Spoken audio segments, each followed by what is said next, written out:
ஓம் ஸ்ரீ பிரித்யங்கரா தேவியே போற்றி போற்றி. நல்லதே நினைப்போம், நல்லதே நடக்கும். சக்தி பிரித்யங்கரா குழந்தைகளுக்கு இந்த தாயின் ஆசீர்வாதம் என்றுமே முழுமையாக கிடைக்கட்டும். இல்லையே, இன்று உன் குலதெய்வத்தோடுதான் நான் உன்னை தேடி வந்திருக்கிறேன்.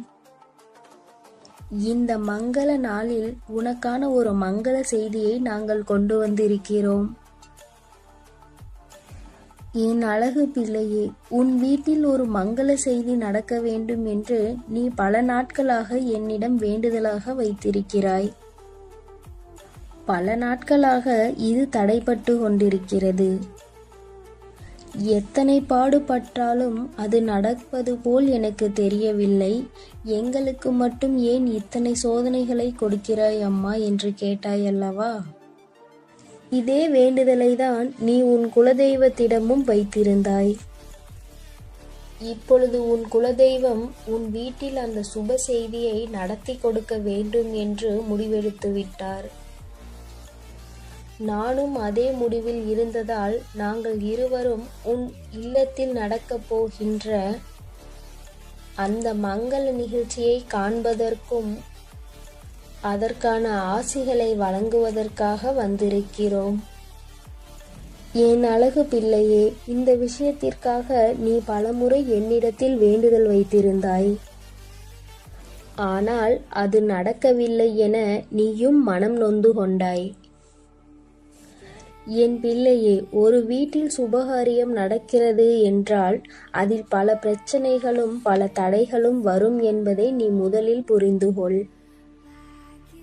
அதனை தடுப்பதற்கும் அதற்கு தடைகள் விதிப்பதற்கும் ஒரு கூட்டமே அங்கு சுற்றி கொண்டு திரிவார்கள்.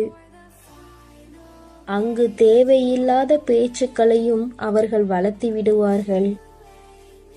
அங்கு தேவையில்லாத சண்டை சச்சரவுகளையும் ஒருவருக்கு ஒருவர் போட்டுக்கொள்வார்கள். என் அன்பு பிள்ளையே, அதுபோலதான் உன் வீட்டில் நடக்க இருக்கும் சுப நிகழ்ச்சியில் சில நபர்கள் பிரச்சனையை நடத்த வேண்டும் என்று முடிவு செய்து விட்டார்கள். அவர்கள் திடீரென்று பிரச்சனைகளை செய்ய போவதில்லை. ஏற்கனவே பிரச்சனைகளை செய்ய வேண்டும் என முடிவெடுத்து விட்டார்கள். என் தங்கமே, நீ அப்பொழுது வேண்டிய பொழுதே உனக்கு இது நடந்திருந்தால் இந்த பிரச்சனைகள் தான் உன்னை போட்டு மண்டையை குழப்பிக் கொண்டிருக்குமே தவிர இந்த மங்கள சுப செயலில் உன்னால் முழுமையாக கலந்து கொள்ள முடியாமல் நீ ஒரு பக்கம் தவித்து கொண்டிருப்பாய். இதுதான் நடந்திருக்கும். அந்த நிலையில் இருந்து உன்னை மீட்டெடுத்து உன்னை அந்த நிகழ்ச்சியில் நல்லதொரு பங்கினை தர வேண்டும் என்பதற்காகத்தான் நாங்கள் அந்த செயலை இவ்வளவு தாமதமாக்கினோம் என்பதை நீ உணர்ந்து கொள். என் பிள்ளையே, உனக்கு அதை நடத்தி தரவில்லை என்பதற்காக நீ வருத்தப்பட்டாயே தவிர அது ஏன் நடக்கவில்லை, நடந்திருந்தால் என்னவாயிருக்கும் என்று என் குழந்தை உனக்கு தெரியாதல்லவா?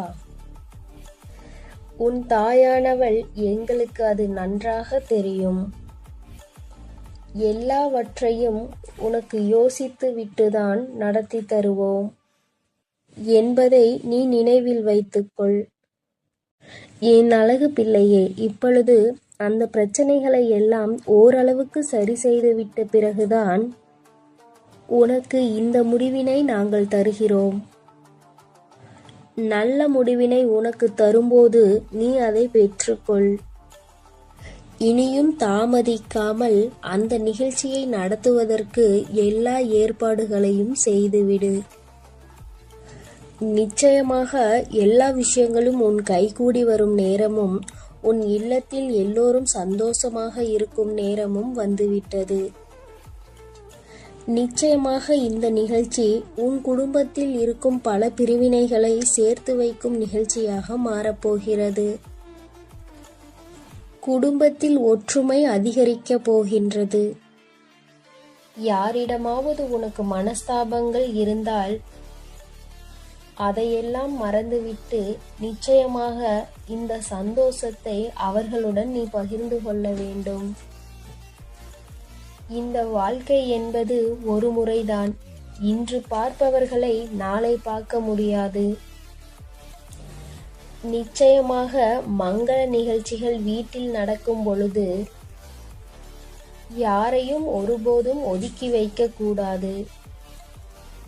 உன் மனதில் இருக்கின்ற எல்லா காயங்களையும் எல்லா வன்மங்களையும் மறந்து நீ நிச்சயமாக அவர்களையும் இந்த நிகழ்ச்சியில் கலந்து கொள்ள செய்ய வேண்டும். உன்னுடைய பெண் குலதெய்வம் உன் குடும்பம் ஒற்றுமை இல்லாததையை கண்டு மனம் வருந்தியது. என் அழகு பிள்ளையே, அதற்காகவும் தான் நான் இப்பொழுது உன்னிடம் பேசிக் கொண்டிருக்கிறேன். நிச்சயமாக குடும்பத்தில் ஒற்றுமை இருந்தால்தானே உன்னுடைய குலதெய்வம் மனமகிழ்ச்சி அடைவார்கள். எல்லோரும் அங்கொன்றும் இங்கொன்றுமாக பிரிந்து சென்று கொண்டிருந்தால் யார் வந்து உங்கள் தெய்வத்தை பார்ப்பது? நீங்கள் குடும்பத்தோடு ஒற்றுமையாக வந்து வணங்கினால்தான் அவர்கள் மனம் குளிரும். என் அழகு பிள்ளையே, இதையும் நீ மனதில் வைத்துக்கொண்டு நீ செய்கின்ற காரியங்களில் கவனமாக செய். சுப நிகழ்ச்சிகள் என்பது சாதாரண விஷயம் அல்ல. மங்கள நிகழ்ச்சிகள் வீட்டில் நடக்கும் பொழுது எத்தனையோ தடங்கள் வரலாம், எத்தனையோ சோதனைகள் உனக்கு வரலாம். அத்தனையும் தாண்டி நீ அதை நல்லபடியாக நடத்தி முடிப்பது என்பது உன்னுடைய திறமையை நீ அதில் நிரூபித்து காட்ட வேண்டியது உன்னுடைய கடமையாக இருக்கிறது. என் அழகு பிள்ளையே, நீ ஒருவரை முழுமையாக நம்பி இந்த காரியத்தில் இறங்கியிருக்கிறாய். நிச்சயம் அவர்களால் தான் இப்பொழுது உனக்கு உதவியும் கிடைக்கப் போகிறது. நிச்சயம் அந்த உதவியினால் நீ இந்த சுப நிகழ்ச்சியை உன் வீட்டில் நல்லபடியாக நடத்தி கொடுக்க போகிறாய். யாரோடும் பகை வேண்டாம். பகையோடு இருப்பவர்களை நிச்சயம் இந்த நிகழ்ச்சி பகையையெல்லாம் மறக்க வைக்க போகிறது. என் அழகு பிள்ளையே, உன்னுடைய தாயின் பேச்சை நீ கேட்பாயானால் யாருடனும் நீ பகையை வளர்த்து கொள்ளாதே. இதோடு உன் அனைத்து பகைகளும் தீர்ந்து போகும் காலம் உனக்கு இப்பொழுது வரப்போகிறது. அதனால்தான் மங்கள நிகழ்ச்சி மங்கள செய்தி என்று உன் தாயானவள் உன்னிடம் கூறிக்கொண்டு இருக்கின்றேன். என் அழகு பிள்ளையே, குலதெய்வத்தை வணங்கினால் மட்டும் போதும். குலதெய்வம் என்பது உன்னுடைய குலத்தை காப்பது. உன்னுடைய குலம் ஒற்றுமையாக இருக்க வேண்டும், உங்களுடைய குலம் சந்தோஷமாக இருக்க வேண்டும் என்பதற்காகத்தான் அவர்கள் பாடுபட்டு கொண்டிருக்கிறார்கள். உன்னுடைய குலத்திற்காக மட்டும்தான் அவர்கள் பாடுபட்டு கொண்டிருக்கிறார்கள். அவர்களின் மனதினை நீ குளிர்விக்க வேண்டும். நீ அவர்களுக்கு எதை செய்யாவிட்டாலும் நிச்சயம் அவர்களின் மனதை குளிர்விக்க வேண்டும். என் பிள்ளையே, நீ என்ன நினைக்கின்றாய்? பூஜைகள் எல்லாம் நாம் செய்து வருகின்றோம், எல்லா செலவுகளையும் நாம் செய்கின்றோம், நம்மால் இயன்ற எல்லாவற்றையும் நாம் சாமிக்கு படைக்கின்றோம். நிச்சயம் நம்மை நம் குலதெய்வம் ஆசீர்வதிக்கும் என்றுதானே நீ நினைக்கின்றாய்? என் அழகு பிள்ளையே, நிச்சயம் அது அப்படி அல்ல. நீ படைக்கின்ற நெய்வேத்தியங்களும் நீ செய்கின்ற செலவுகளோ உன்னுடைய பணமோ எப்போதும் உன் குலதெய்வத்திடமிருந்து அன்பை அது வாங்கி தர முடியாது. உண்மையில் என்ன என்றால், உன் மனதில் தீய எண்ணங்கள் இல்லாமல் மற்றவர்களுக்கு நல்லது செய்ய இயலாவிட்டாலும் கெடுதல் செய்யாமல் இருப்பதும் உன்னுடைய மனசாட்சிக்கு நீ அடிபணிந்து வாழ்வதும் தான் உன்னுடைய குலதெய்வத்தின் அன்பினை உனக்கு பெற்று கொடுக்கும் என்பதை நீ நினைவில் வைத்துக்கொள். குலதெய்வங்கள் எப்பொழுதுமே தன்னுடைய பிள்ளைகளிடம் எதையும் எதிர்பார்த்து நிற்பது இல்லை. என் குழந்தைகள் என்னிடத்தில் எப்படி இருக்கின்றார்கள், என்னிடம் மனசாட்சிக்கு பயந்து உண்மையாகவும் உண்மையான செயல்களையும் செய்கின்றார்களையா? உண்மையாகவும் உண்மையான செயல்களை செய்கின்றார்களா என்பதையும் பார்ப்பார்களே தவிர, உன்னிடம் என்ன இருக்கின்றது, நீ அவர்களுக்கு என்ன செய்கிறாய் என்பதையெல்லாம் அவர்கள் கவனித்துக் கொண்டிருக்க மாட்டார்கள்.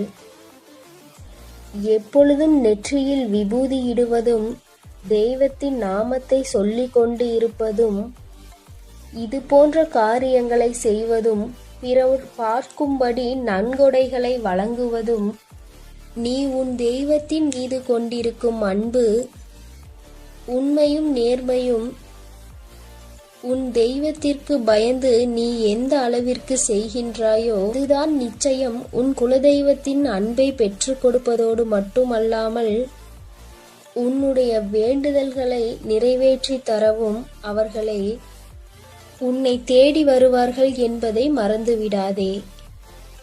என் அழகு பிள்ளையே, உன் வராகியானவள் மங்கள செய்தியை கொண்டு வந்திருக்கும் இந்நேரம் என் பிள்ளையின் முகத்தில் மன சந்தோஷத்தை காண விரும்புகிறேன்.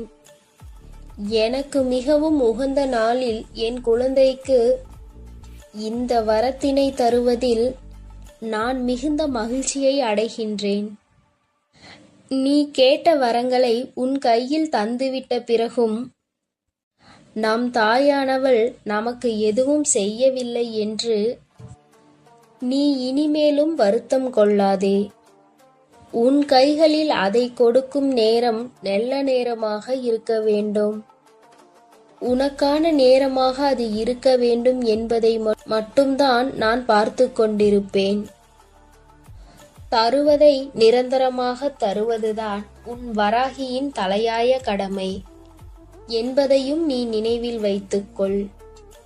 என் அன்பு பிள்ளையே, உன் வாழ்க்கையில் நடக்கின்ற எல்லா விஷயங்களையும் உன் மனசாட்சிக்கு பயந்துதான் நீ அதை செய்ய வேண்டும் என்பதை மட்டும் நீ நினைவில் வைத்துக்கொள். என் செல்ல என் அன்பு குழந்தைக்கு இந்த சக்தி பிரித்யங்கராவின் அன்பும் ஆசீர்வாதமும் முழுவதுமாக கிடைக்கும். ஓம் ஸ்ரீ பிரித்யங்கரா தேவியே போற்றி போற்றி. ஓம் ஸ்ரீ பிரித்யங்கரா தேவியே போற்றி போற்றி.